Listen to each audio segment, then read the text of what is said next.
church of the living God, Christ is the answer. Tell every community, Christ is the answer. Tell every town, every barangay, every city, every province, and every nation, shout, Christ is the answer.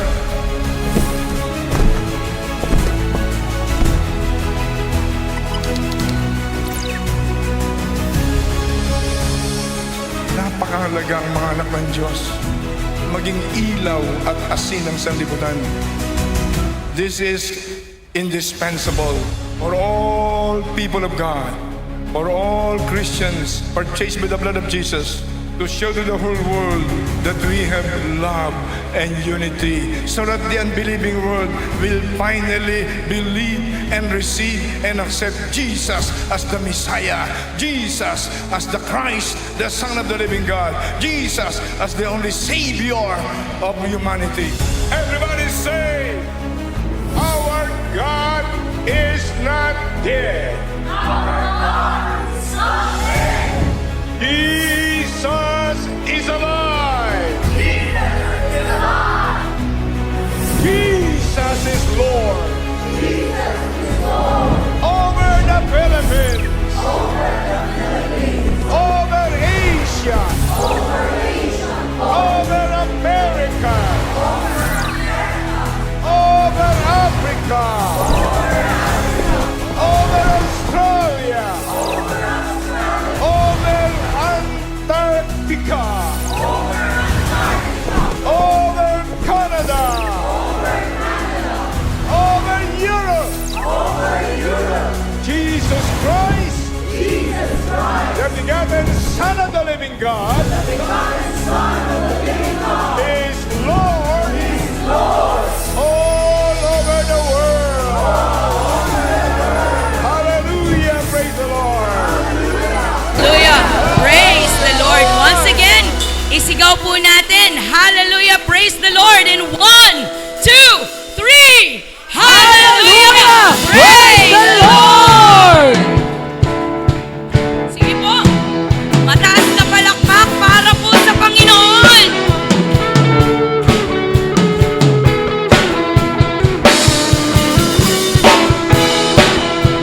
Nandito po tayo ngayon para awitan the great God that we have. Amen po ba? He is great. He is marvelous. He is wonderful. He is awesome in power. He is a great God. Kaya po today, we will sing.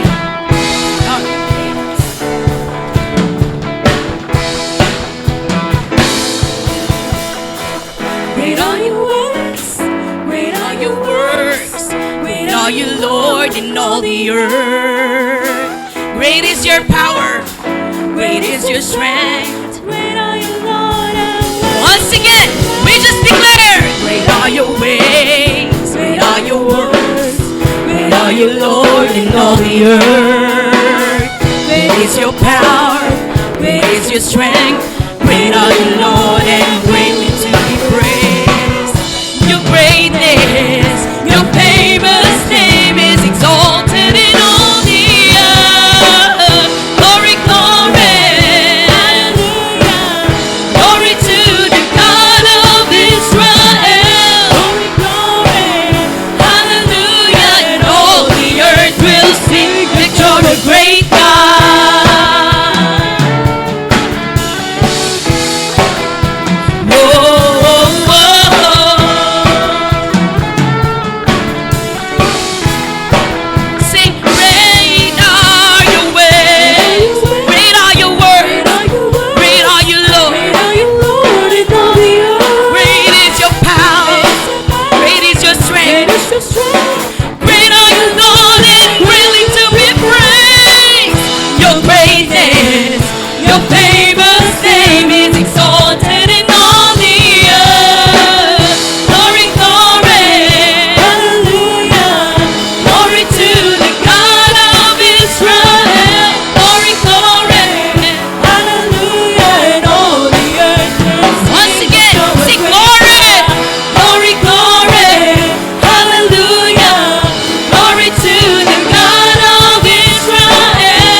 po para purihin ang Panginoon. Amen po ba? We will lift up our hands together with our hearts to worship the Lord today. And we say, we won't stop. We won't stop till the whole world knows. We won't stop till the whole world knows. We won't stop. We won't stop till the whole world knows that you're a great God, great God. Once again, we won't stop till the whole world knows. We won't stop till the whole world knows. We won't stop till the whole world knows that you're a great God. Minsan pa po, sabay-sabay. We won't stop till the whole world knows. We won't stop till the whole world knows. We won't stop till the whole world knows that you're a great God. Kayo lamang po, shout it out. We won't stop till the whole world knows. We won't stop till the whole world knows. We won't stop till the whole world knows.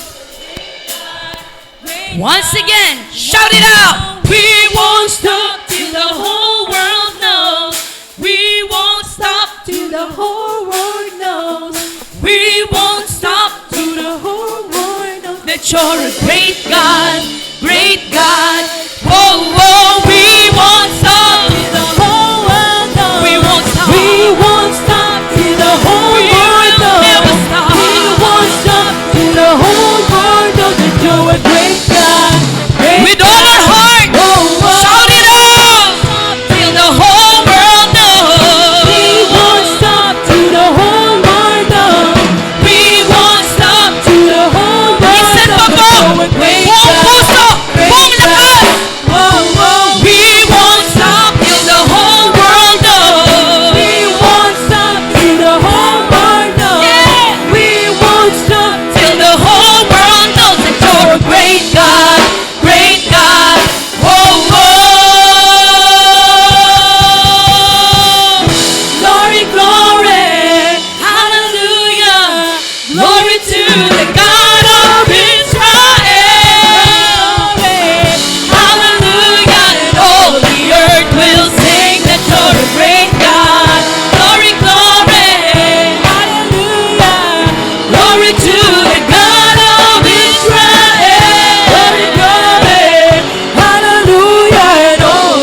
natin ng palakpak para sa Panginoon. With our lips we declare. With our hearts we believe Jesus is Lord. With our lips we declare. With our hearts we believe Jesus is Lord. Once again, with our lips We declare. With our hearts we believe Jesus is Lord. our hands. Jesus is Lord. Jesus is Lord. Sing Jesus. Jesus is Lord. With our lips we declare. With our hearts we believe Jesus is Lord. With our lips we declare. With our hearts we believe Jesus is Lord. With our lips we declare. Jesus is Lord. Jesus is Lord. Jesus is Lord. Jesus is Lord. Jesus is Lord. Shout it out. Hallelujah. Praise the Lord. Hallelujah. We praise you, Lord. Di po ba nararapat lang na sambahin ang Panginoon? Amen. He is God. Above all, He is God. Sino po dito ang aaminin niya? Siya'y nilikha lamang ng Panginoon. Amen. Pero tayo po, we can never create another God. Amen. There is only one God in our lives. And we only have one life. And with this life, we are to worship Him. Amen. Palakpakan po natin ang Panginoon. Palakpak po na may pagsamba sa Diyos na buhay. Hallelujah. Open your lips to the living God.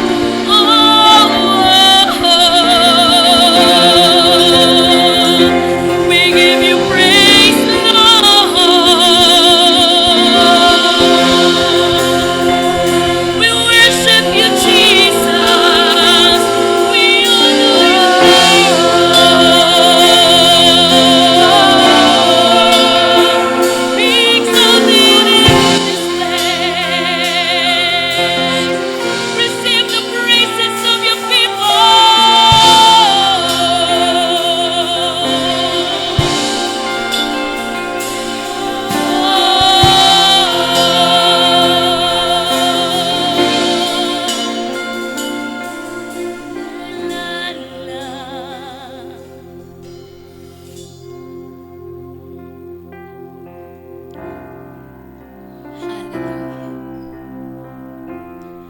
You are not a God created by human hands. You are not a God dependent on any mortal man. You are not a God in need of anything we can give by your plans. That's just the way it is. Once again, we will sing. You are not a God created by human hands. You are not a God dependent on any mortal man. You are not a God in need of anything we can give by your plan. Just the way it is. You are God alone from before times began. You are on your throne. You are God alone. Right now, God. And right now, in the good times and bad,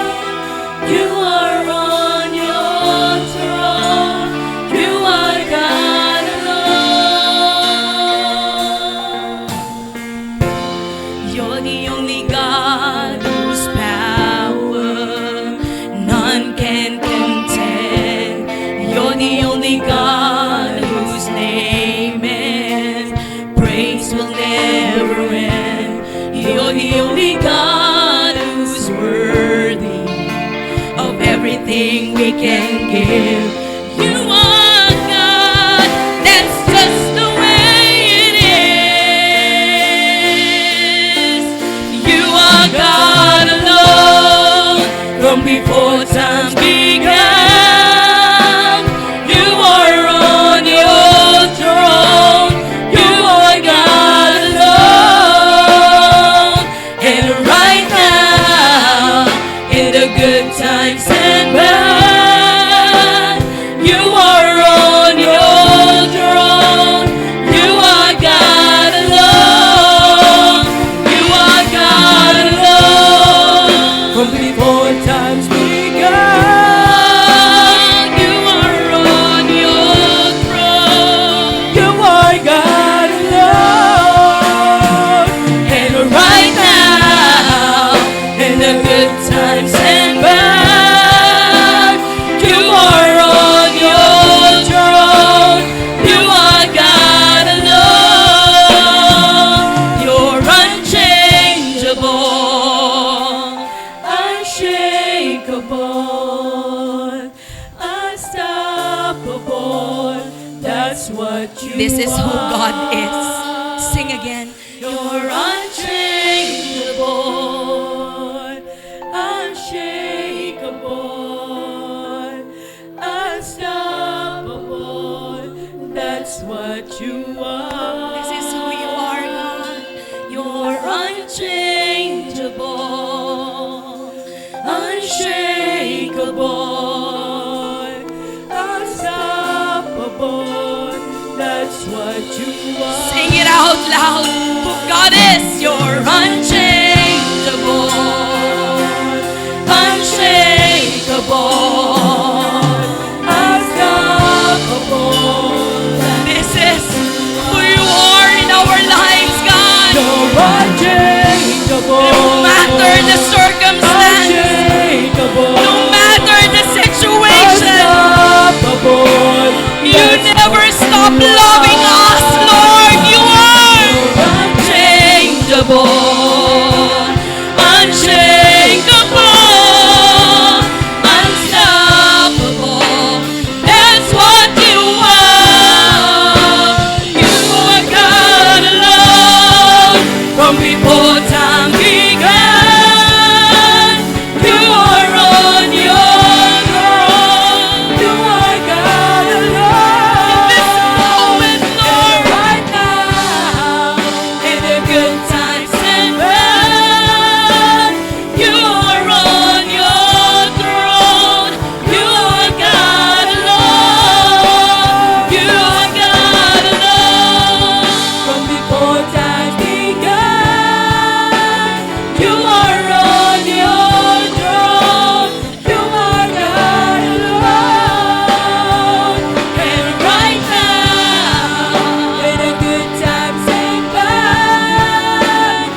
us welcome the presence of our Give you praise, Lord.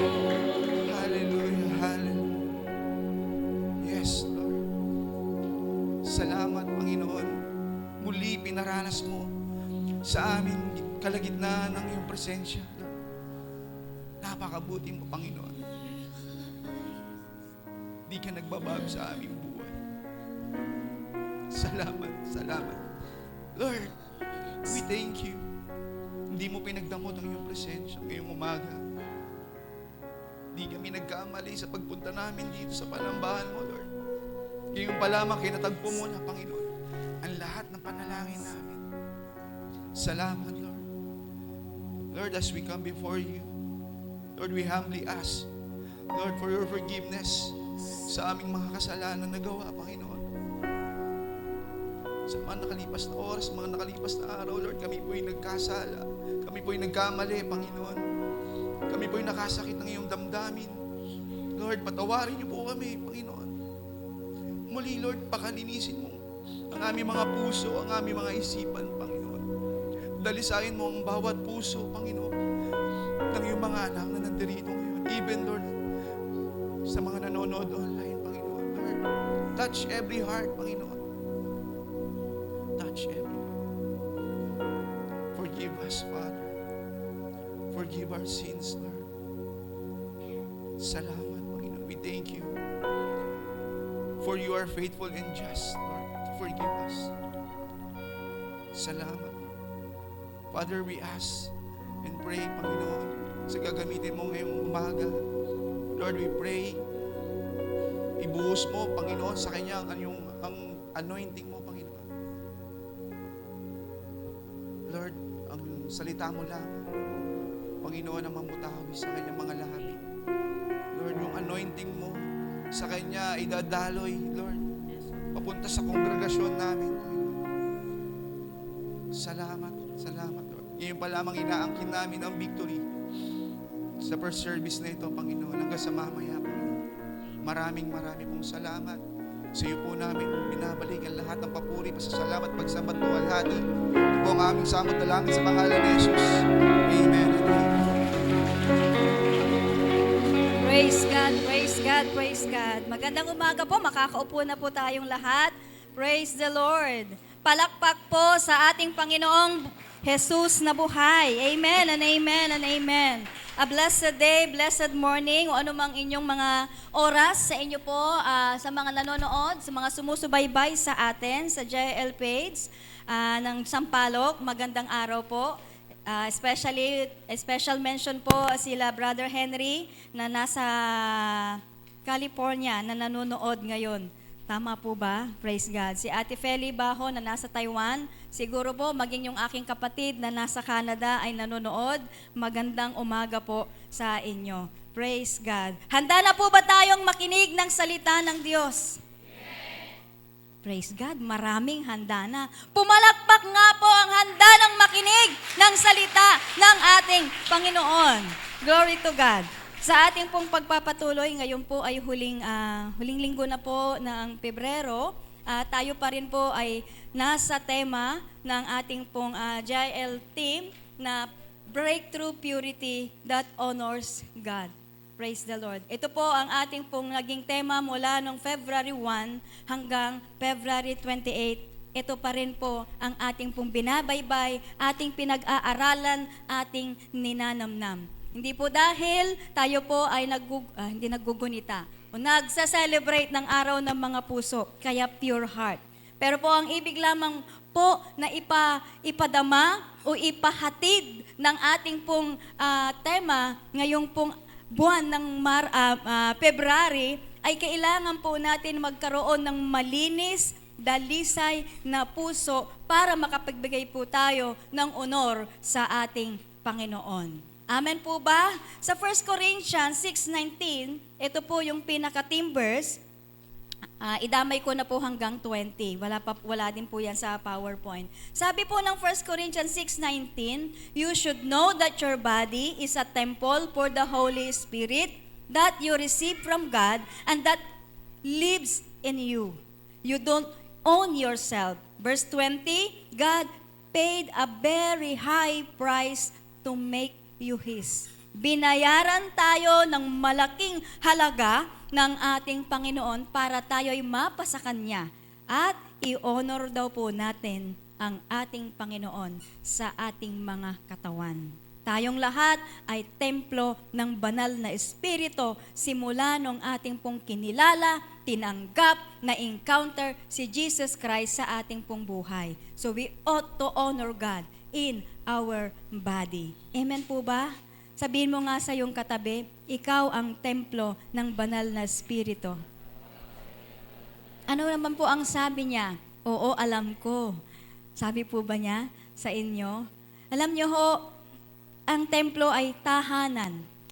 So tayo po, ang ating mga katawan ay tahanan ng banal na Espiritu, pinananahanan. At kailangan ang tahanan, sino po dito yung mga metikulosa na ayaw na marumi ang bahay? Minsan nakakahiya kapag may bisita. Alam niyo po yon, may mga nangingiti. Pag may bisita at pinasok yung sapatos, yung tsinelas, kasi ayaw mong madumihan yung bahay mo, naku, sinusundan mo yun ng basahan. Di ba? Sinusundan mo ng walis. Kasi metikulosa. Alam niyo, ang isang tahanan na marumi, hindi presentable. Tama? At kapag ikaw ang tahanan ng banal na Espiritu, kailangan natin maging malinis. Amen po ba? Praise God. Palakpakan nga po natin ang ating Panginoon. Praise the Lord. Manalangin tayo saglit. Ama naming Diyos, ngayong pong umaga, sa pagtunghay po namin sa iyong salita, patuloy mo kami, Panginoon, na kasihan ng iyong kapangyarihan. Ang bawat isa sa amin ay ihanda mo, Panginoon, ang aming mga espiritual na pandinig, pangunawa. Panginoong Diyos, gawing mong matabang lupa ang aming mga puso upang pagtinamnan ng iyong salita, ito po'y mamunga at magamit namin sa aming paglilingkod, sa aming bilang Kristiyano, sa aming pamumuhay. Ikaw po ang malugod, ikaw po ang mapapurihan ngayong umagang ito. Sa iyo ang aming papuri sa pangalan ni Jesus. Amen. Exactly 10:30 ang aking pong oras ngayong pong umaga. Bibilisan po natin, sabi ni Pastor Joey, para po hindi po tayo mabagal. Ayun po, kagaya ng dati, nung ako po ay nagturo last month, meron pong nakapanood, ang sabi niya, ang taray naman ng nagtuturo. Kasi ang sabi ko po nung nakaraan, sabi ni Senator Joel, kapag siya po ay nag-a-attend sa Music Museum o sa JL Green Hills, hindi daw niya hinahawakan ang kanyang cellphone. Ako naman po, noong nakaraan, sabi ko, pwede ho ba na walang magse-cellphone at makikinig lang po kayo sa akin? Sabi po nung nakapanood, ang taray-taray mo naman. Sabi niya sa akin ganon. Pero ngayon, hindi ko na po ipagbabawal. Pero respetuhin po natin ang salita ng ating Panginoon. Makinig po tayo, isang tabi po natin kung ano man yung mga pagkinagkakaabalahan po natin. Minsan may mga emergencies, tama, na nagpa-pop up sa cellphone natin, wala namang pong kaso. Basta naka-tune in, nakapokus pa rin tayo sa ating pakikinig. So ang ating pong pag-aaralan ngayong pong umaga ay may kinalaman pa rin sa kalinisan, sa kadalisayan ng ating mga puso, ng ating mga buhay, para ito'y maipaglingkod natin sa ating Panginoon. Be completely pure in the way we live.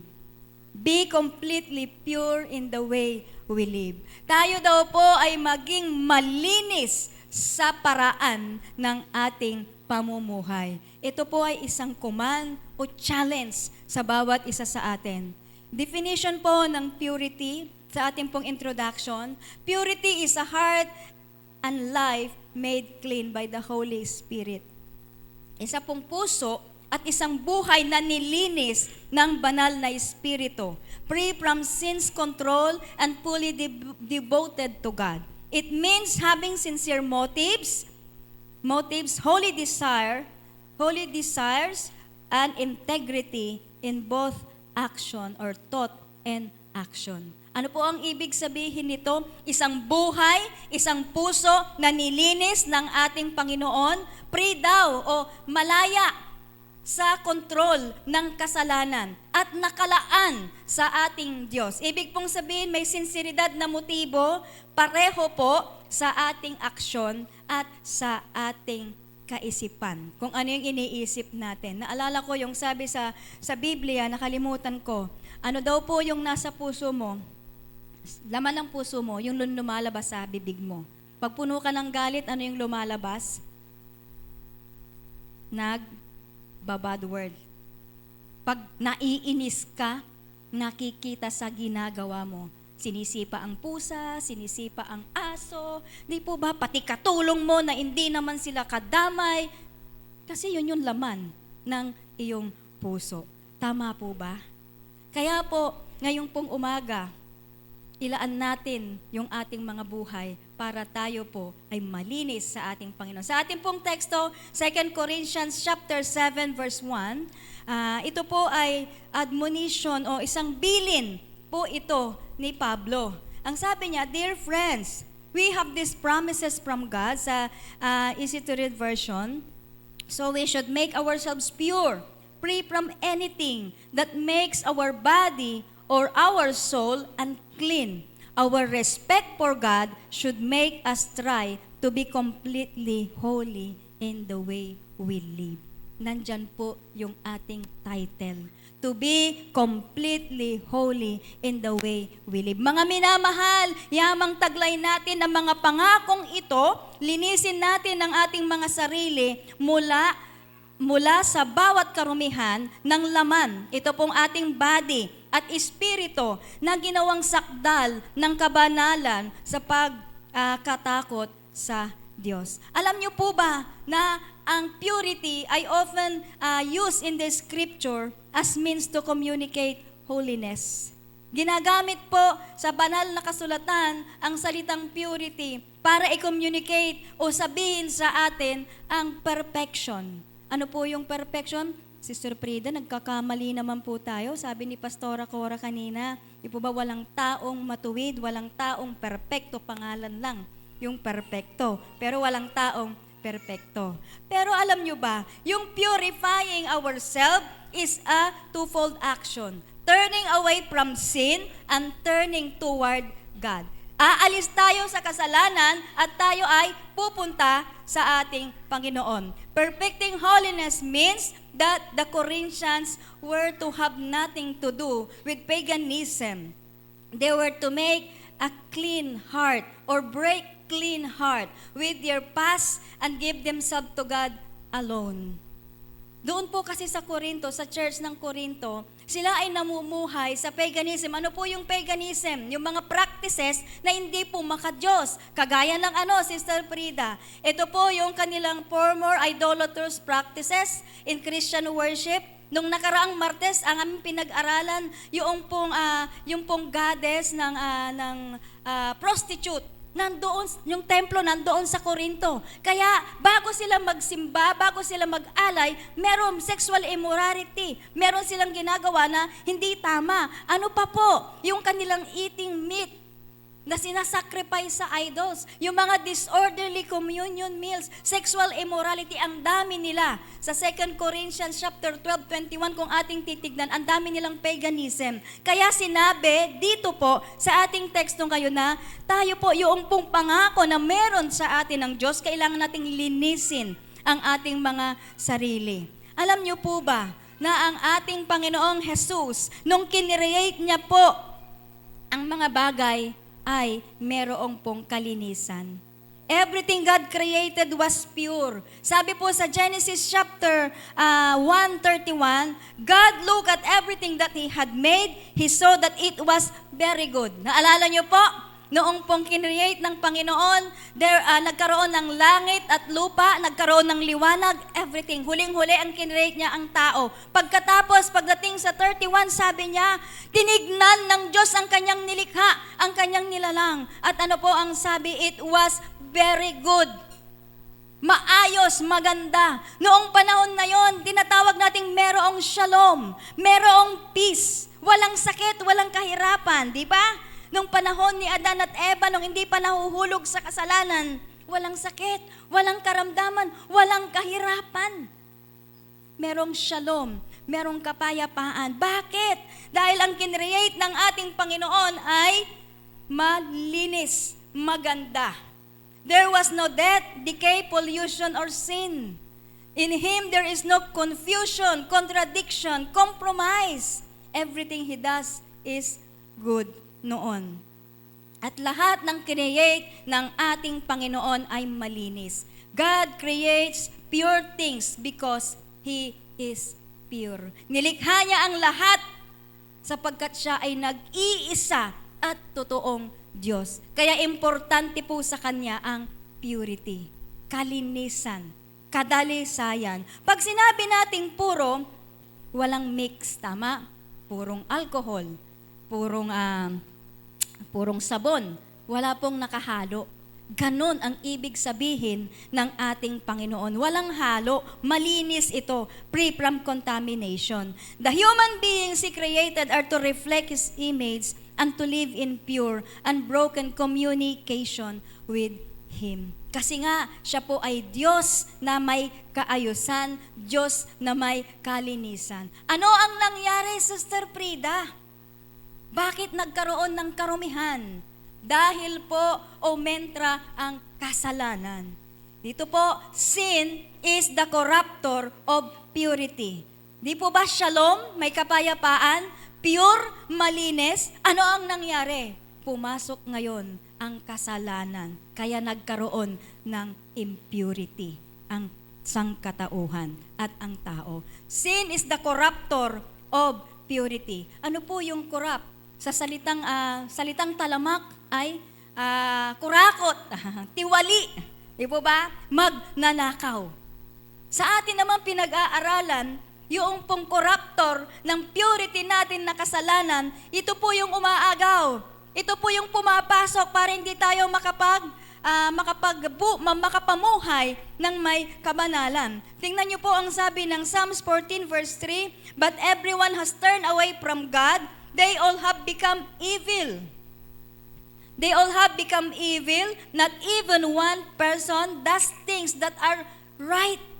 Wala daw gumagawa ng mabuti kahit isa. Sa Tagalog ng 14:3, silang lahat ay naligaw. Sila ay pare-parehong masasama. Ang sakit po, no? Walang sino mang gumagawa ng mabuti, wala kahit isa. Kaya dito pumasok yung Romans chapter 3, 10-12, ang sabi, at as it is written, no one is righteous, not even one. Walang matuwid ni isa, kahit mabuti kang tao, mapagbigay ka, hindi ako nang lalamang ng kapwa, hindi ako nagnanakaw, etc., etc. Verse 11, there is no one no one who seeks God. Verse 12, all have turned away, they have together become worthless. There is no one who does good, not even one. Walang matuwid ni isa. Sabi din ng Romans 3:23. Walang matuwid ni isa. Amen? Kaya po yung impurity, yung pong karumihan, ang nagpapahiwalay, nagpapalayo po sa atin sa presensya ng ating Panginoon. Impurity keeps us away from the presence of God. Tignan niyo po, dito po sa Genesis 3:23, so the Lord God sent Adam out of the Garden of Eden to get his food. Adam had to dig the ground that God had used to make him. Dati po, andoon yung pagkain nila. Dati, wala silang sakit. Hindi pa po sila nagkakasala. Hindi pa nahuhulog sa kasalanan ng tao. Pero nung pumasok yung kasalanan, nagkaroon ng karumihan sa kanila. Napalayo sila sa presensya ng ating Panginoon. Kaya po doon pumasok yung mula sa yung pawis, pagpapawisan mo ang iyong kakainin. Dati ay hindi, nandun na sa harapan nila ang pagkain. Di ba? Lahat ng puno, lahat ng bunga ng hayop ay nasa inyo. Pinapamahalaan ko kayo, sabi ng ating Panginoon sa Genesis chapter 3. Di po ba? Pero nung pumasok ang kasalanan, nawala lahat yung binitawan ng Panginoon. Ito ang sabi niya, inalis, pinalayas si Adan doon sa Garden of Eden. At ano po ang sabi sa kanya, mula sa pawis mo, yun yung kakainin mo. Yung pong pagtatrabaho niya. Kung saan siya kinuha, kung saan siya ginawa ng ating Panginoon, ay maghihirap siya, magtotoil siya Kumbaga sa magsasaka, mag-aararos siya. Pinalayas po siya. So the Lord God banished him through the Garden of Eden to work the ground from which he had been taken away. Yun po yung pong consequence ng kasalanan. Ngayon, paano natin ito maibabalik?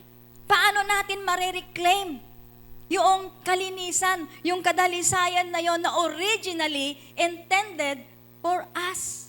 Originally, ang intensyon ng Panginoon sa atin nung nilikha niya tayo ay malinis po tayo, maayos po tayo. But because of sin na nag-impure sa atin, ano natin to ibabalik? Sige nga po, anong gagawin po natin para maibalik natin yung pong purity sa atin bilang isang mga Kristiyano? Reclaim the purity that He originally intended for us. Purity is reclaimed by placing our faith in the perfect sacrifice of the Lord Jesus Christ. And in order to have fellowship with the Holy God, we must reclaim the purity that He originally intended for us. Reclaim, bawiin, kunin, ibalik sa atin. Kumbaga may ninakaw, para maibalik yung ninakaw mo, reclaim.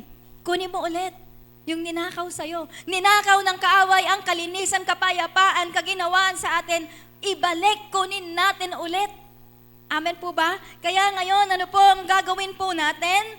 Ay ilagay natin ang ating pananampalataya sa ating Panginoon. Amen po ba? When we have been born again, through faith, Jesus, naalala niyo po si Nicodemus, wag na nating masyadong, para hindi po tayo magtagal. Doon po sa chapter 3 ng Genesis, yung sinasabi po nating the heart of the Bible, yung John 3:16. Bago po nag-John 3:16, itong si Nicodemus na high priest, siya po yung teacher of the law, marunong. Paano nagtanong? Paano daw ba makakapasok sa kaharian ng langit? Ano ang sagot ng ating Panginoon? Jesus answered and said to him, "Most assuredly I say to you, unless you is born again, you cannot see the kingdom of God." Anong ibig sabihin nun? Sabi niya, babalik pa ba ako ulit sa tiyan ng nanay ko? Malaki na ako para ipanganak uli. Ano ulit ang sagot ng ating Panginoon? Ang ipinanganak sa laman ay sa laman. Ang ipinanganak sa espiritu ay sa espiritu. At sinabi pa ng ating Panginoon, ako ang daan, ang katotohanan, ang buhay, walang makakaparoon sa Ama maliban sa pamamagitan ko.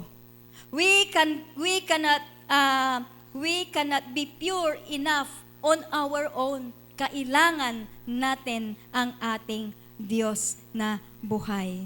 Amen? Pakisabi nga sa iyong katabi, bawal matulog.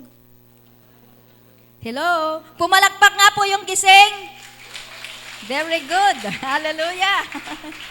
Praise the Lord. Praise the Lord. Alam ko yung katabi nyo, kapag kayan ay nakayuko, nag-i-intercede sa akin yan. Wala po kaming na-assign ngayon na mag-intercession. So, nag-i-intercede po sa akin yan. Our claim to righteousness is based on what Jesus has done. Yung pong ating katwiran, yung ating kalinisan, ay nakabase sa kung ano yung ginawa ng Diyos sa krus ng Kalbaryo. Malapit na ang Holy Week. Maaalala natin ano yung hirap, ano yung sakit ng ating Panginoon. Nung siya po'y binayubay sa krus, kinuha niya lahat ng ating kasalanan, kahirapan, sakit, karamdaman, ibinata sa kanya dito sa krus nung siya po ay namatay. And only placing our faith in perfect sacrifice of the Lord Jesus Christ para ma-reclaim natin ang kalinisan sa buhay ng bawat isa sa atin. In short, magkaroon po tayo ng personal relationship sa ating Panginoon. Amen po ba? Praise God. Sa 1 John chapter 3, verse 9, ang sabi po dito sa Easy to Read version, those who are God's children do not continue to sin, because the new life God gave them stays in them. They cannot keep sinning because they have become children of God. Malinaw po ang sinasabi ni John dito na ang mga anak ng Diyos ay hindi nagpapatuloy sa kasalanan dahil binigyan niya tayo ng buhay nung tinanggap natin ang ating Panginoong Jesus. At ang kasalanan hindi mananatili sa kanila. Merong transformation kapag tayo ay na-born again. Kanina ang sabi ni Pastora Cora, transformation is not purity is not being perfect.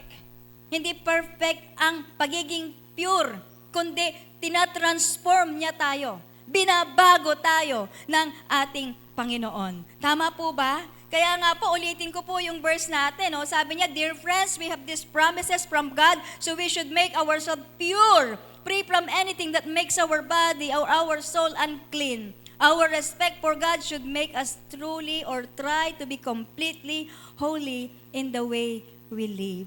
Our respective changes or our perspective changes to become, we have a mind that is renewed day by day by the Holy Spirit. Romans chapter 12 verse 2, Ephesians chapter 4 verse 24, put on a new man which was created according to God and His righteousness. Alam nyo ba na ang lahat ng ipinanganak sa Diyos, we are born of God. And when the Holy Spirit lives in us and give us Jesus in our life, binigyan niya tayo ng bagong buhay. Being born again is more than a fresh start. It is rebirth, receiving a new family. Amen? Kung may pamilya tayong biological, may pamilya tayo. Saan po yung pamilya natin ngayon? Sa JIL family. Tama? Tayo ay tinatawag na Christian. Amen po ba? Then, based on Christ's death for us, when this happens, God forgives us and He totally accepts us. The Holy Spirit gives us new minds and heart, lives in us and begin helping us to become more like Christ. Kaya po, tayo po ay napipigil sa pagkakamali, sa pagkakasala, may conviction ang banal na Espiritu. And as God's children, we ought to honor God by being pure. Bilang mga anak ng Diyos, kailangan natin parangalan ang ating Panginoon sa ating pong mga buhay.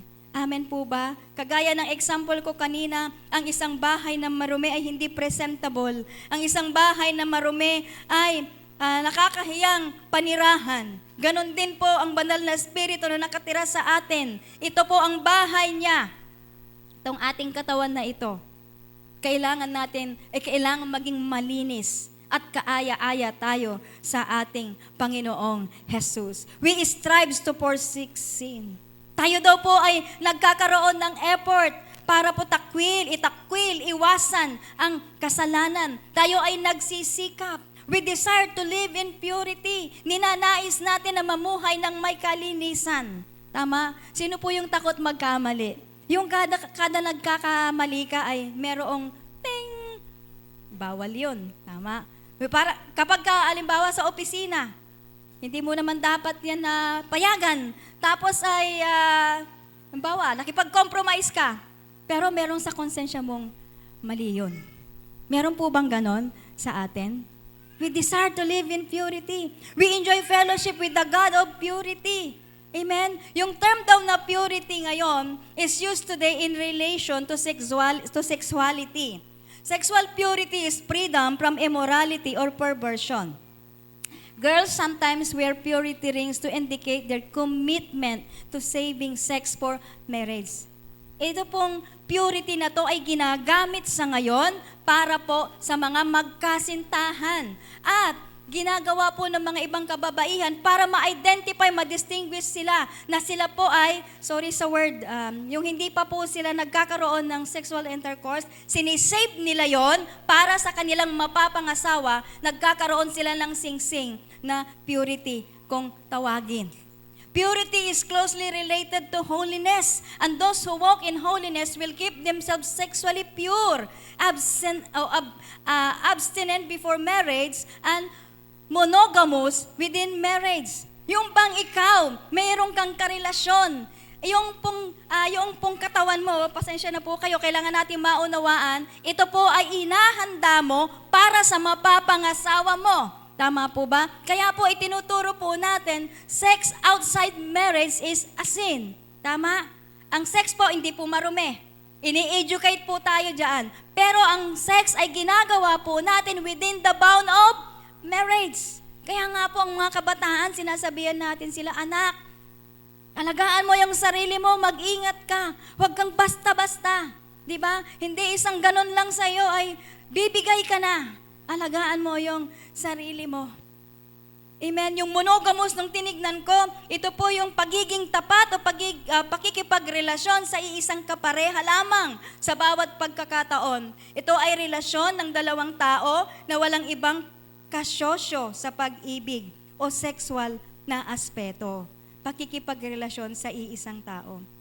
Naalala ko po noon pag tinanong ako, pagka mga anong tawag dito, yung Valentine presentation, tapos tatanungin, nakailang boyfriend ka? Yung mga ganun na natanong, may mga nangingiti.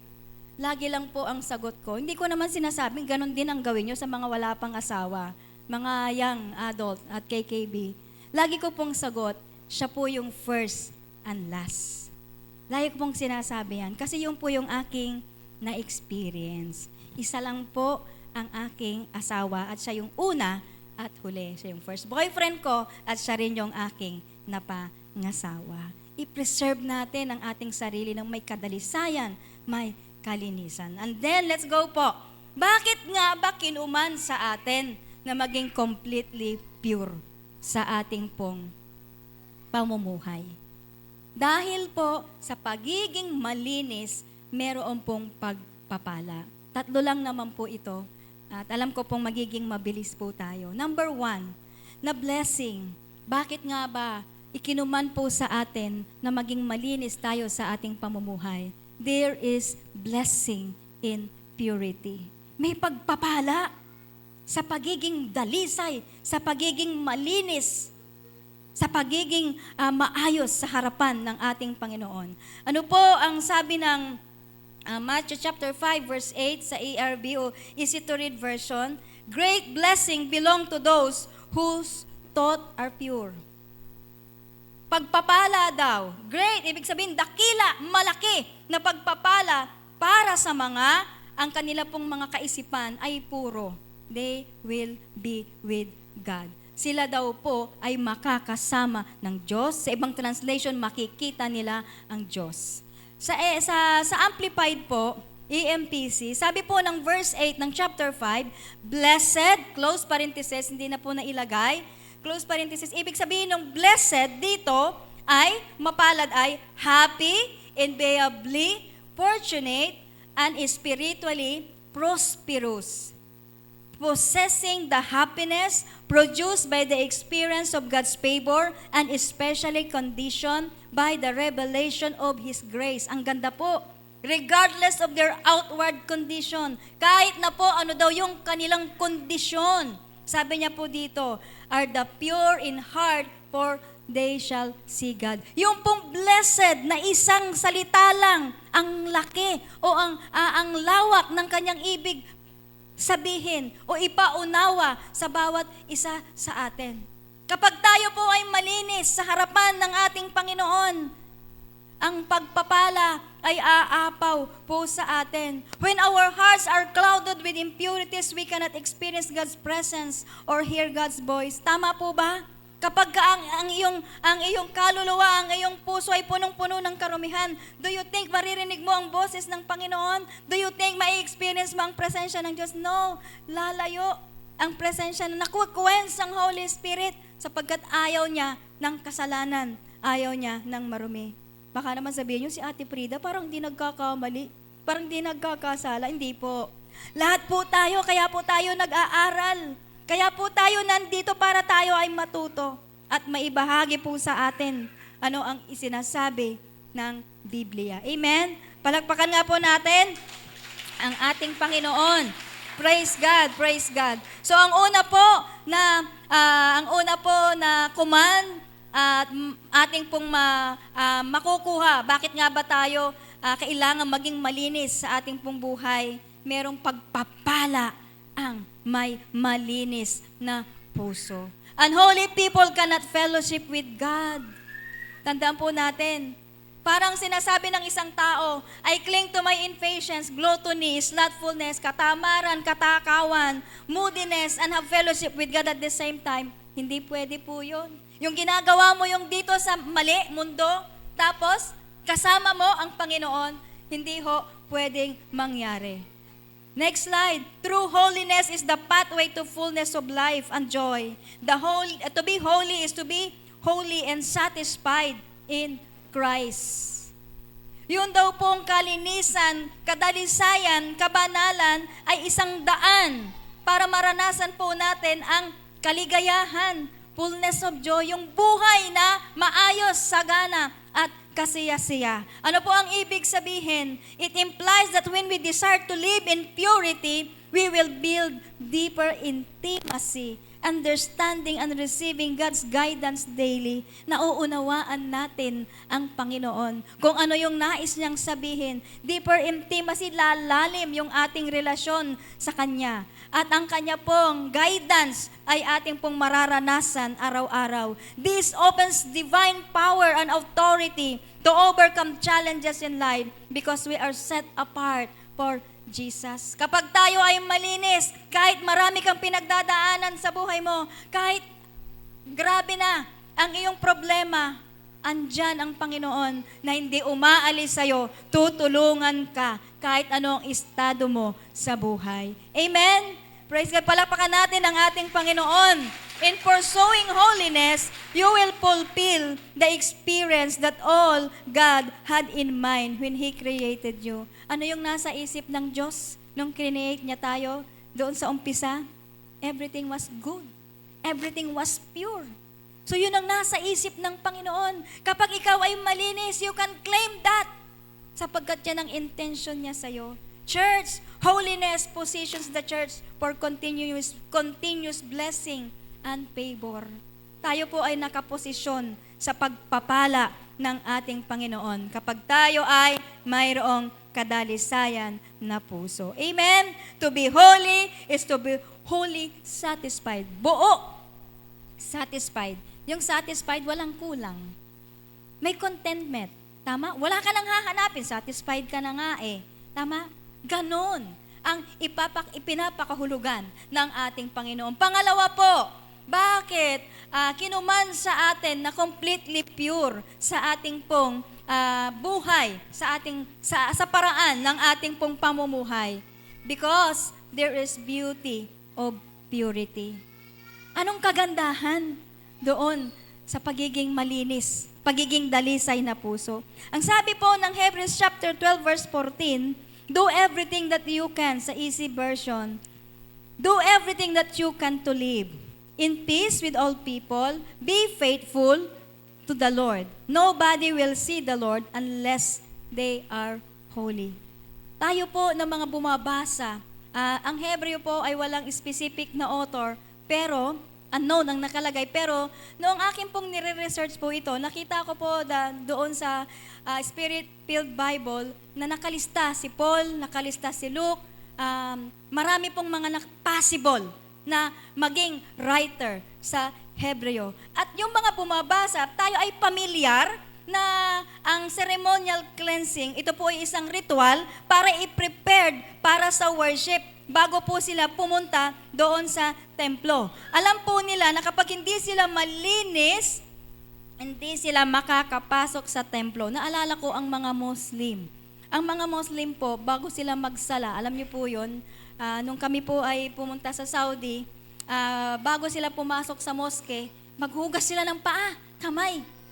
Naalala ko po, nung ako po yung nag-aaral ito, kasi ang thinking nila, malinis po sila na haharap sa altar, sa kanilang pananalangin. Why? Because sin always block our vision to God. So if we want to see God, we must remove or we must renounce sin and obey Him.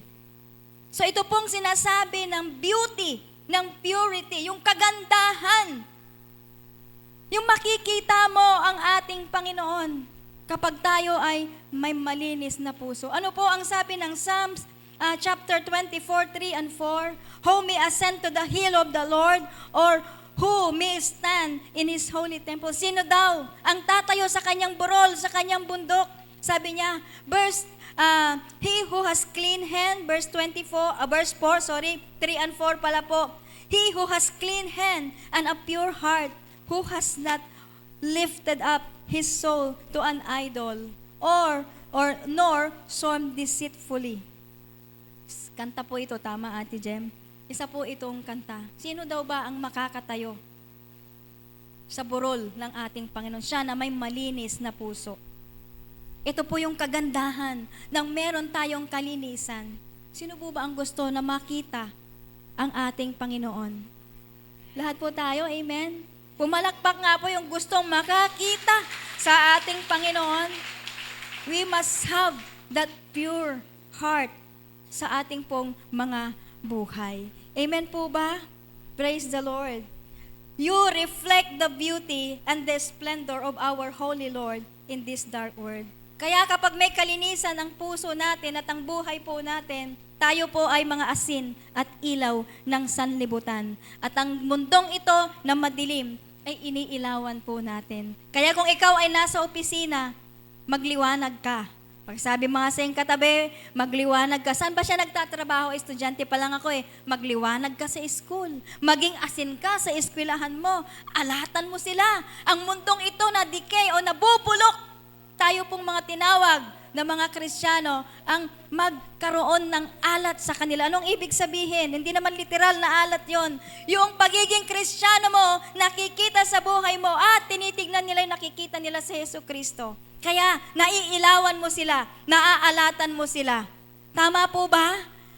You reflect the beauty and the splendor of our Holy Lord in this dark world. Holiness is coupled with living in peace. A right relationship with God leads to right relationship with fellow believers. Yung pakikitungo natin sa ating kapwa mananampalataya, although hindi lahat po ng ating mga kapwa na mananampalataya ay mararamdaman natin na belong tayo, na feel natin na maayos tayo sa kanila.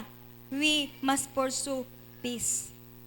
We are to become more like Christ. Kaya tayo tinuringan sa Matthew chapter 5:14-16 na asin at ilaw ng mundong ito.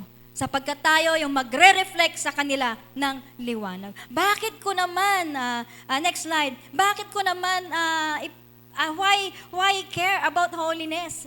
O why care about being holy? Ano naman ang pakialam ko doon sa pagiging malinis o pagiging banal? Hindi nga ako perfect. Nagkakamali ako, tao lang naman ako. Alam niyo ho, kailangan tayong mag-care tungkol po sa kabanalan. Why? Because the world desperately needs to see what God is like. Hindi tayo makapag-share ng salita ng Diyos, makita sa buhay mo, makita sa buhay ko, ang walking Bible. Yung totoo na hindi nila nababasa dito sa Biblia, pero isinasa pamuhay mo. Bakit napakabait niyan? Kahit batuhin mo na, kahit nasabihan mo na siya ng pangit na salita, ang binabalik pa rin niya sa'yo ay kabutihan. Meron na po ba kayong ganon? Bakit yan? Hindi siya masungit. Napakabait niya. Bakit niya napakalumanay niya? Why? Nakikita sa kanya ang liwanag ni Kristo. Nakikita sa kanya ang totoong karakter ni Jesus Christ. Why be willing to say no to your flesh and yes to God? Bakit kailangan natin tanggihan ang laman o ang kasalanan o ang gawa ng laman? At tayo ay magsasalita ng oo sa ating Panginoon. Day to day in our life, day in and day out. Sapagkat dapat nating ipakita na si Yesu Kristo ay buhay sa bawat isa sa atin. Amen? Palakpakan natin ang ating Panginoon. Kailangan makita si Jesus Christ sa buhay po natin. Tignan nyo nga yung katabi nyo. Pwede nyo bang sabihin sa kanya, I can see the glory of God in you, sister, brother. Nakikita ba ang kaningningan? Ano ba itsura niya? Nakasimangot ba siya? Nakalamukos ba yung mukha niya? Nakikita ba na puno siya ng problema? May luha ba ang kanyang mga mata? Ano po ang sagot niya sa inyo? I can see the glory of God in you, sister. Ganon din po ba ang sagot niya? Masarap pong mamuhay ng may kalinisan sapagkat iyan ay merong breakthrough sa purity. That's number 3 and the last one. Ba't kailangan nating mamuhay ng merong kalinisan sa ating pong pamumuhay? Merong pong breakthrough in purity. Pag sinabi natin breakthrough, pambihirang tagumpay sa ating pong mga buhay. Sabi po ng 1 Thessalonians Praise God. Sorry po doon po sa why care about being holy. Ang pinaka take away po natin ay what others most need is to see in you a reflection of God, what is like. Kung ano si Jesus sa buhay ninyo. Your example may inspire someone who is watching you to choose or to reject the pathway of holiness. Sabi po ng 1 Thessalonians chapter 5 sa ERV, ito po yung blessing and admonition ni Pablo sa mga taga-Thessalonica.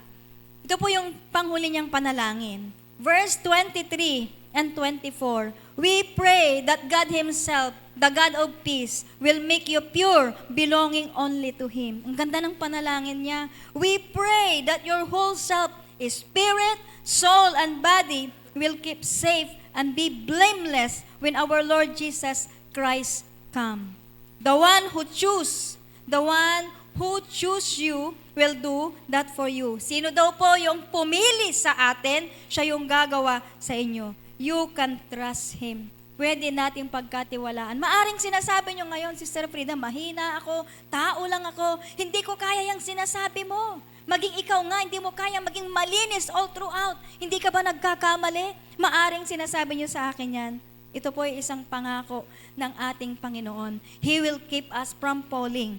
Sabi po ni Paul, ito ang kanyang final prayer, is that his convert, yung mga mananampalataya, might be wholly sanctified. That is, that their whole being, spiritual, soul, body, may be yielded up to the will of God.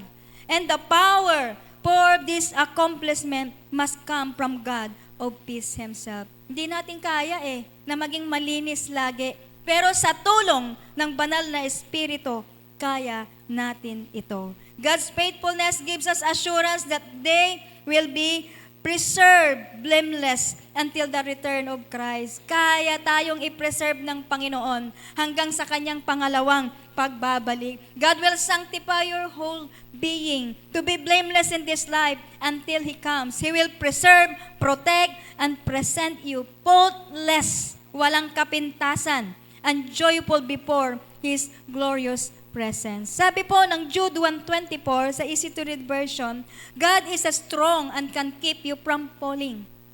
Kaya tayong saluhin, kaya tayong samahan ng ating Panginoon. He can bring you before His glory without any wrong in you and give you great joy. Sa Good News Translation, ang sabi po ay, to Him who is able to keep you from falling and to bring you faultless, joyful before His glorious presence. Kaya Kanya. So ano po ang ating dapat gawin? Let us trust in God's ability to bring us blameless into His presence.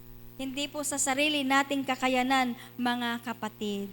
Next slide. It is your created purpose and your ultimate destiny to be holy. Ito yung pagkalikha sa atin ng ating Panginoon. Because holy people get to see and know God. Ang mga matapat, ang mga malilinis, nakikita ang Diyos because you're getting ready to move to a place where there is no sin. Ang ating pong pinaghahandaan ay eternal. Amen? Yung pong pangwalang hanggang buhay po natin. How to live in purity. Next 2 slides po bago tayo matapos. Paano tayo mamumuhay ng may kalinisan? Naalala ko po ang tinuro ni Sister Gemma noong midweek, last Tuesday. Guard your heart and mind through the Word. Sabi po ng Psalms 19, verse 11, with all my heart, I have sought you. O let me not wander from your commandments. Your word I have led up in my heart so that I might not sin against you. Ang salita ng Diyos ay kanyang binulay. At ang salita ng Diyos ay tinago niya sa kanyang puso. Yun yung sabi ni Haring David. Therefore, since we have these great or wonderful promises, beloved, let us cleanse ourselves from everything that contaminates our body and spirit. Amen po. Number 2, develop and engage to a regular prayer and personal devotion. Hindi lamang po yung a-attend kada linggo. Amen? Marami tayong mga gawain at pwede tayong sa sarili natin ma-develop ang ating prayer life. Amen? Sino po yung nananalangin araw-araw? Pakitaas nga ang kamay. Praise the Lord. Pumalakpak nga po ang nananalangin araw-araw. Glory to God. Ngayon po, meron, napanood po ba natin yung kanina? Noong pong vision casting ay meron po tayong nilunch na Breakthrough 3:20 or Ephesians 3:20 na kada alas 3:20 ng hapon, lahat po ng JIL people ay mananalangin. Kahit ano po yung ginagawa mo, kahit nasa opisina ka, you can say a simple prayer. Yun po yung nilunch noong last Sunday sa vision casting. Ano po ba yung ibig sabihin ng Ephesians 3:20? For God can do immeasurably more than all we ask or imagine. Ito'y para sa ating bansa. Kung ang mga iba ay meron po silang yung 3 o'clock habit, meron din tayo ang Ephesians 3:20. What is next? Depend on the Holy Spirit. Magdepende tayo sa banal na Espiritu para tayo makapamuhay ng may kalinisan. Romans 8:13, ano po ang sabi doon? If you agree to live in that way, you will die. Instead, you should let God's Spirit help you with His purpose. Then you can stop doing the wrong things that your bodies want you to do. As a result, you will have a life with God. Meron tayong buhay sa ating Panginoon. Next, live in faith and choose to obey. Tayo daw po ay mabuhay ng may pananampalataya at piliin nating sumunod. Alam nyo, dalawa lang po yan eh. Either susunod ka o hindi. Parang sa utos ng magulang, no, sa mga anak. Jeremy, hugasan mo nga to. Wait lang. O, Kiana, kunin mo nga to. May ginagawa pa ako. Alam nyo yon? Dalawa lang yan, either susunod ka or nagpapapetik-petik ka. Ano ang pipiliin po natin? Live in faith and choose to obey. Psalms 119 verse 9, How can a young man stay pure? How can a young person stay pure? By obeying your word. Sa pagsunod sa kanyang salita. Panghuli, seek godly community and accountability partner that will help you and pray for you. Paano tayo makakamamuhay ng may kalinisan? Hanapin natin ang kagaya ng ganito, godly community. An accountability partner that will help you and pray for you. Mayroon kang kapatiran. Meron tayo na makakasama para mag-encourage sa atin. Ano sabi ng 1 Thessalonians 5:11? So encourage each other and help each other grow stronger in faith, just as are already doing. Kagaya ng ginagawa na ninyo. Ano po ang sabi ng 1 Corinthians 15:33? Huling talata, do not be deceived. Evil company corrupts good habit. Kung sino yung kasama mo, sabi nila, sasabihin ko, kung sino yung kasama mo, yun din ang magiging ugali mo. Ano po yung sabi ng karamihan or yung pong quotation? Tell me who your friends are and I will tell you who you are. Kung ang kaibigan mo, kasama mo ay masama, nahahawaan ka, nagiging masama ka rin. Pero tayo na mga JL people, mga Christian people, uulitin ko po ulit yung 2 Corinthians 7 verse 1. Therefore, since we have this great and wonderful promises, beloved, sa Amplified Version, let us cleanse ourselves from everything that contaminates body and spirit, completing holiness, living a consecrated life, a life that's set apart for God's purpose in the fear of God. Amen po ba? I believe meron po tayong natutunan ngayong umagang ito tungkol po sa kadalisayan ng ating pong mga puso. Wala pong bayad ang pagiging malinis. Kailangan lang natin sundin at gawin kung ano yung nakapaloob sa Biblia. Sa ating pong conclusion, breakthrough purity is the ultimate safeguard, protecting and empowering us for impactful service in the Lord's ministry. Para mag-iwan po tayo ng tanda sa kanila, sa mundo, sa kaibigan mo, sa magulang mo, o saan ka. Mag-iiwan ka ng epekto sa kanila. Magkaroon tayo ng purity, kadalisayan sa ating pong mga buhay. Para umunlad, lumago ang ministeryo na hawak mo o anuman ang iyong kinabibilangan sa ngayon. Tayo po ay magkaroon ng kadalisayan. Amen. Ngayon pong umaga, maliwanag, malinis ang ating pong napakinggan na aral ng salita ng ating Panginoon na bilin po sa atin. Ano po ang ating dapat gawin? Tumayo po tayong lahat. Pwede po ba nating ialay ang ating mga buhay bilang isang haing buhay, handog, handa na magamit ng ating Panginoon ngayong umagang ito?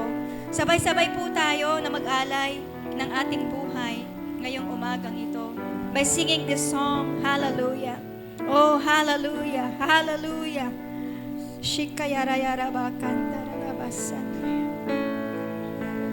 Lord, I offer my life to you. Everything I've been through, Use it for your glory. use it for your glory.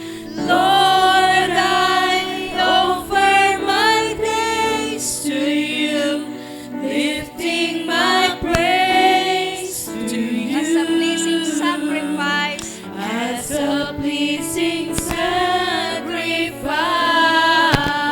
Lord, I offer you. Lord, I offer you. Gawin nating isang panalangin sa ating mga puso. I offer my life to you. Everything I've been through,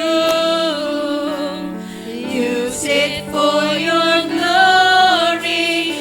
Lord, I offer my days to you, lifting my praise to you. Hallelujah. As a pleasing sacrifice, Lord, I offer you my life. Gawin natin yung verse. Gawin natin isang panalangin sa ating puso. And all that I am, all that I am, I lay them down before you.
narito po kaming lahat sa umagang ito, nag-aalay ng aming mga sarili, nag-aalay ng aming buhay.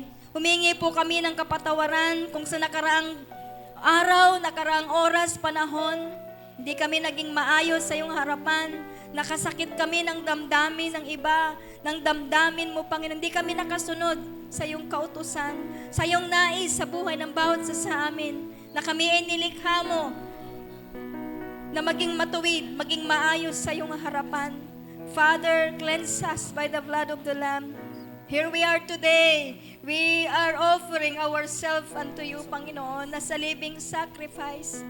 Kahit nasaan kami, Panginoon, gamitin mo kami sa aming tahanan, sa aming paaralan, sa aming trabaho, sa aming komunidad, o anumang estado ng buhay, meron kami ngayon. Magamit mo kami, O Diyos, sa kadalisayan ng puso na inilalagay mo at gagawin mo, Panginoon. Help us to live with a holy life. Hindi namin kaya, Panginoon, subalit sa tulong ng iyong kapangyarihan at ng banal na Espiritu, ay makakaya namin, Ama. Sa pangalan ni Jesus, lahat kami, Ama, ay narito, nagsusuko ng aming mga sarili, nagsusuko ng aming buhay sa inyo. Panginoon, tanggapin mo ang pagsuko at pag-aalay na ito in the mighty name of Jesus. God, I ask sa kung ano man ang mga pangangailangan ng mga anak mo ngayong pong umaga. Panginoon, hindi lamang sumasamba ang bawat isa, lahat din sila, lahat kami, Panginoon, ay merong need sa pagkakataong ito. Patuloy mong patunayan na ikaw ay buhay, na ikaw ay Diyos na mahabagin, ikaw ay Diyos na gumagawa ng himala. Sino man naman nangangailangan ng kagalingan sa oras na ito, we ask God the spirit of anointing of healing to flow right now in Jesus' name. Yung mga may sakit karamdaman, dalangin ko amang banal ang himala ng kagalingan. Divine healing will flow upon their body right now.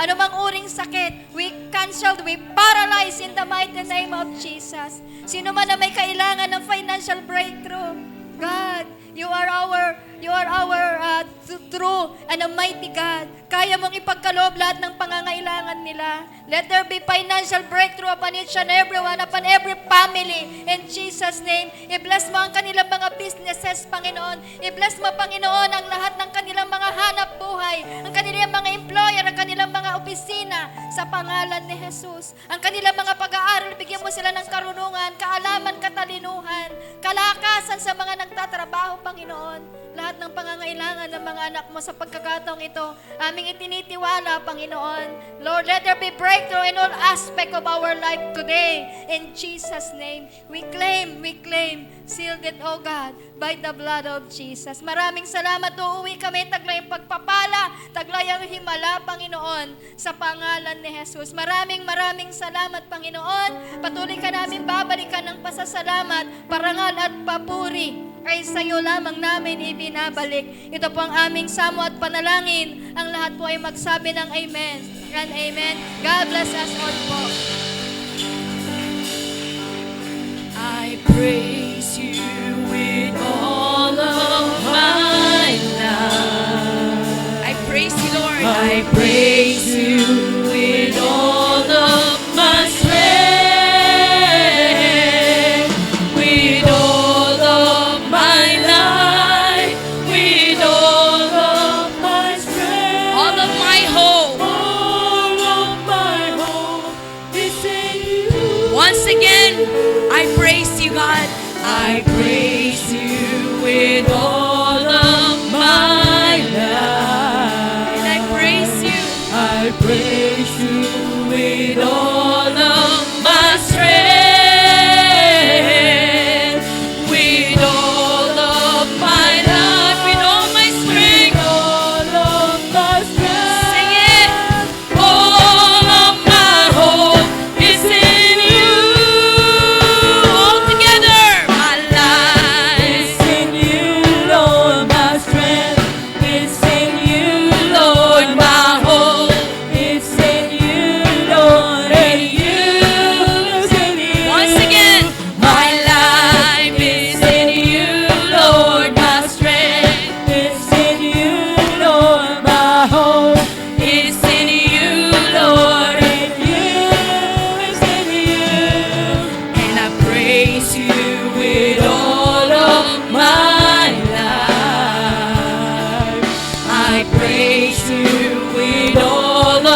my strength,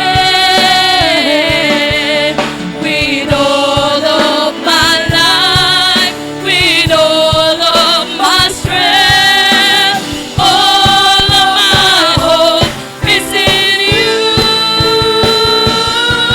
My life is in you, Lord. My strength is in you, Lord. My hope is in you, Lord. In you is in you.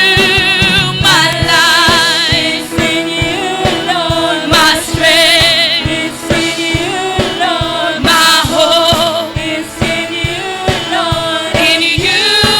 Let the people of God just sing. My life is in you, Lord. My strength is in you, Lord. My hope is in you, Lord. In you. Minsan pa po, with all our heart. My life is in you, Lord. My strength is in you, Lord. All our hope is in you alone, Lord. All together we shout. Is in you, Lord. My strength, my hope in you. We will dance for the living God.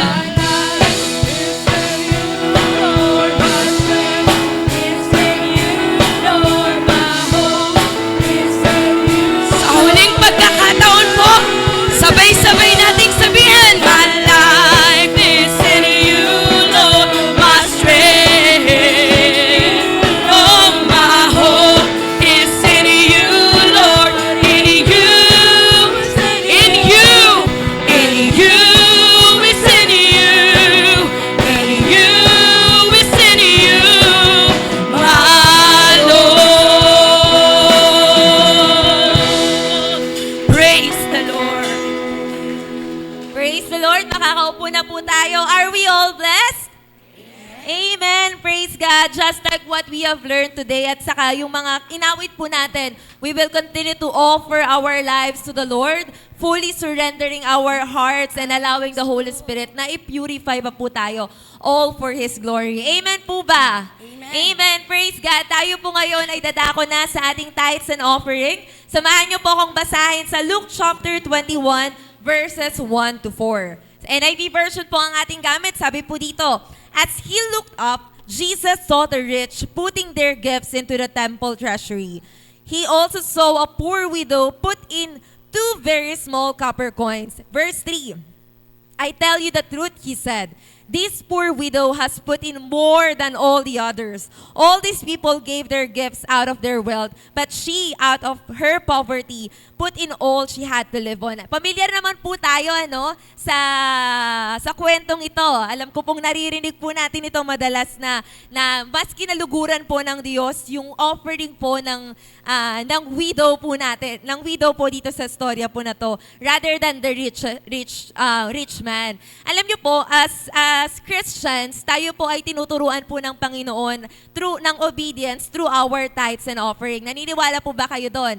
Alam niyo naman po yung pinagkaiba. Ang tithes po, yun po yung ginagamit po natin, nilalagay po natin sa blue envelope. Yun po yung from the 10% po ng ating income. Whether po tayo ay nagtatrabaho, yun po ang gross amount, 10% po. Pag tayo po ay nag-aaral pa, hindi rin po tayo exempted doon. Tinuturuan din po tayo ng Lord na mag-tithes po. So yung mga binibigay po sa atin ng ating mga magulang, ayan, nagtatabi po tayo ng 10% for that one. Ang offering po, ito po yung from 90% po na kinonvict po ng Panginoon na ibinibigay po natin from our hearts. At ito po ay malugod nating ibinibigay. Hindi po siya compulsory na talagang kailangan. Pero out of the conviction and out of our love to the Lord, yun po ang ating pinagkakaloob. Alam niyo po, dumarating po sa ating mga buhay bilang mga tao, normal lang naman tayo na tao, mabilis lang po ito, na dumadaan po tayo sa iba't ibang mga pagsubok. Gusto ko pong i-share ito kasi baka na-share ko na po minsan ito sa second service at baka tayo rin po ngayon ay convicted din na ganito. Alam niyo po, dumarating po sa ating mga buhay na, yun nga, dumadaan po tayo sa pagsubok. Minsan, hindi po natin, nasa-short tayo. Maaring dahil sa magastos tayo talaga. Diba? Ang dami nating traveling and everything. O kaya talaga pong sumasakto lang po yung sinasahod natin.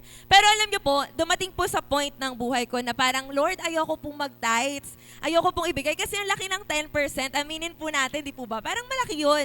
Pero alam niyo po, may tinuturo po sa atin ng Panginoon. And during that time po, during that season po, na-appreciate ko po yung pagtuturo sa akin ng Lord. Alam niyo po, 3 bagay po ang tinuro sa akin ng Diyos. At ito rin po ang aking i-share. Mabilis lang po. Una po, the Lord teaches us whenever we are giving our tithes and our offering, it teaches us to revere His name. Tayo po ay nagkakaroon ng reverence sa Panginoon dahil ina-acknowledge natin na apart from the Lord, we are nothing. Psalms 24 verse 1, ang sabi po doon, the earth is the Lord and the fullness thereof. Wala po tayong pagmamay-ari, lahat po ay galing sa Panginoon. We are revering the Lord and we are acknowledging that He is a sovereign God. Pangalawa pong itinuturo ng Diyos, every time that we are giving our tithes and our offering, it's dependence. Fully trusting our God. Ito pong widow na to, 2 silver coins na lang po ang meron siya, pero binigay niya po yun sa Panginoon. Kahit ito na lang ang meron siya. Why? Because she has that full dependence na kaya akong isustain ng Panginoon, na ipoprovide ng Lord ang pangangailangan ko. And some of us probably may mga pangangailangan po, whether it's pang-tuition, whether it's pang-gastos dahil wala pang sahod sa mga YANs po dyan na nandyan. Di po ba? But the Lord can sustain and will be able to provide everything that we need. Pangatlo po, na itinuturo po sa atin ng Diyos every time we are giving our tithes and our offering. And of course, obedience. Sabi po sa Malakay chapter 3 verse 10, alam po natin to doon. Sabi po doon, bring the whole tithe into the storehouse that there may be food in my house. At sa lahat po ng mga commandments ng Panginoon, ito po ang sinabi ng Lord na test me on this. And see if I will not throw open the floodgates of heaven and pour out so much blessings that you will not have room enough for it. Alam niyo po yung floodgates of heaven, para mas maintindihan po ninyo, kung babasahin niyo po yung sa buhay po ni Noah, ito po yung binuksan ng Panginoon na klase ng floodgates.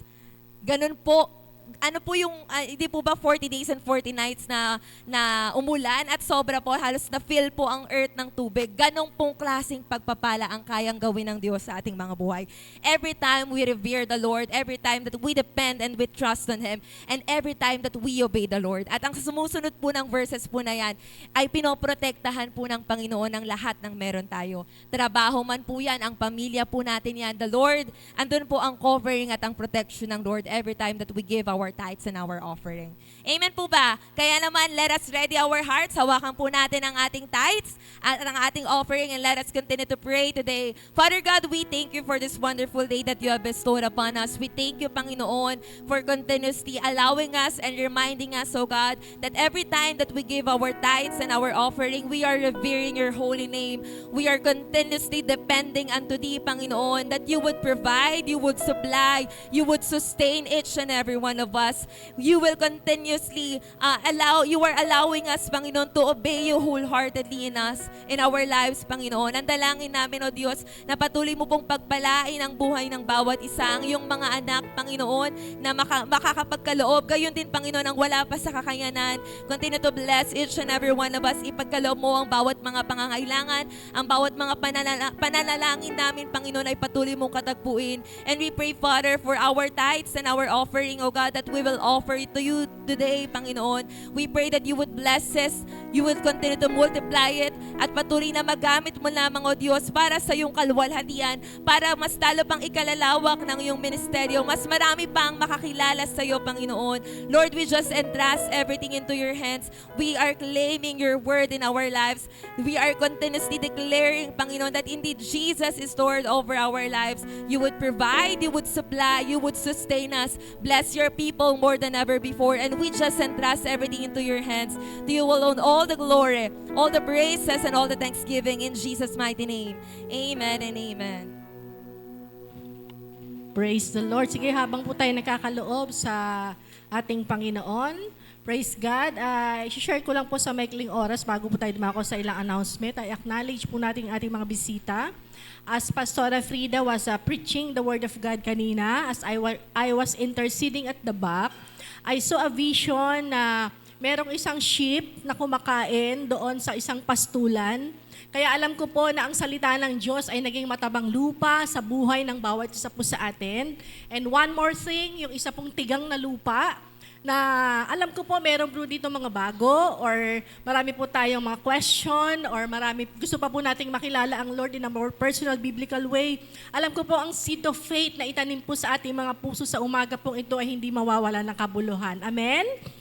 Palakpakan po natin ng Diyos sa kanyang kabutihan because ang salita ng Diyos ay buhay sa buhay ng bawat isa po sa atin. Praise the Lord. Sige po, bago po tayo dumako sa ilang announcement, let us acknowledge our visitor this morning. As I call your name, please stand up. Diwa Gail Jastui. Ayan, welcome po sa JL Sampaloc from Church of Christ. Bawika Preya Micaela. Welcome po sa JL Sampaloc and Heteroza Sophia. Ayan, welcome po sa JL Sampaloc. Praise God. Liza Holdo.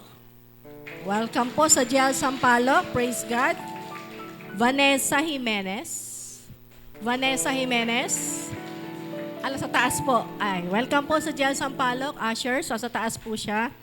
Praise God. Meron po kami simple token po sa inyo. Jovelyn Ferreira.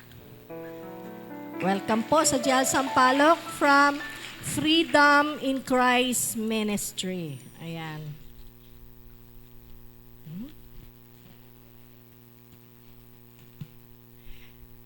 Melissa Paduyaw.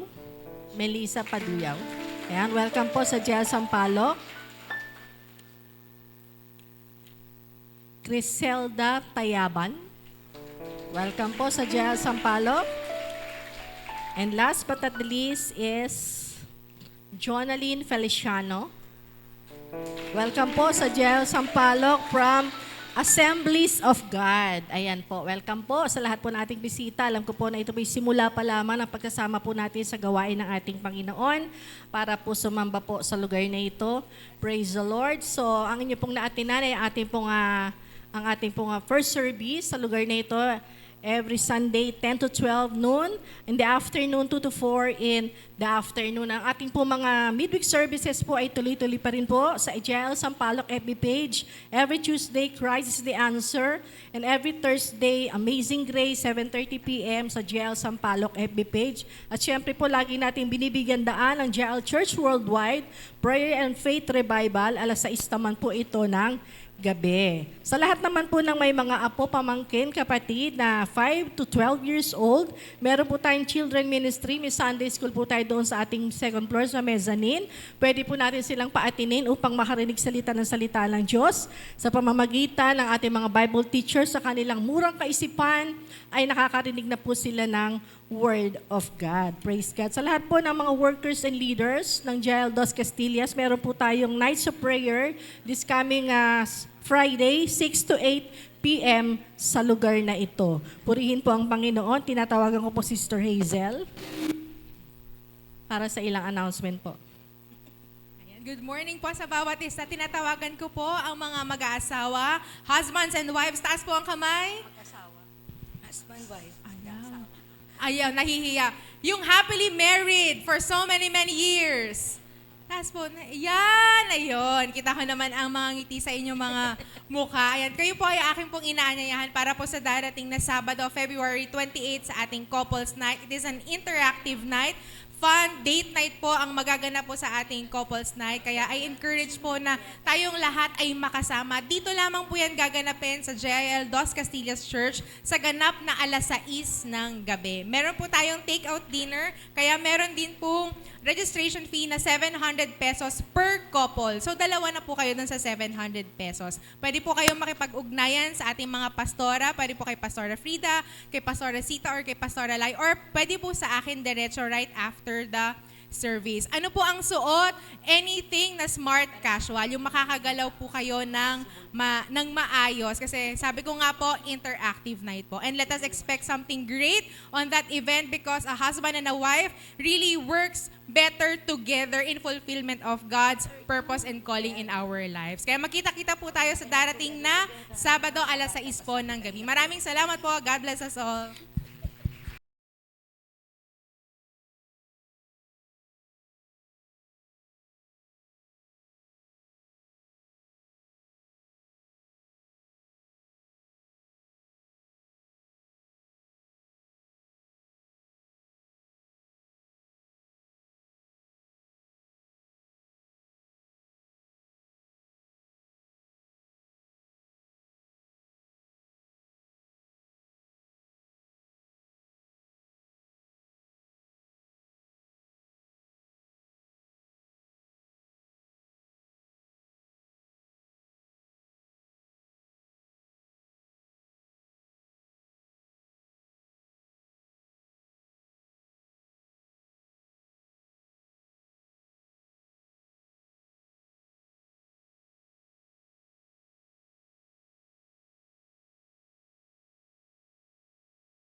Tell the church of the living God, Christ is the answer.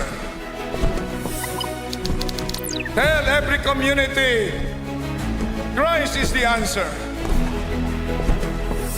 Tell every town, every barangay, every city, every province, and every nation, shout, Christ is the answer.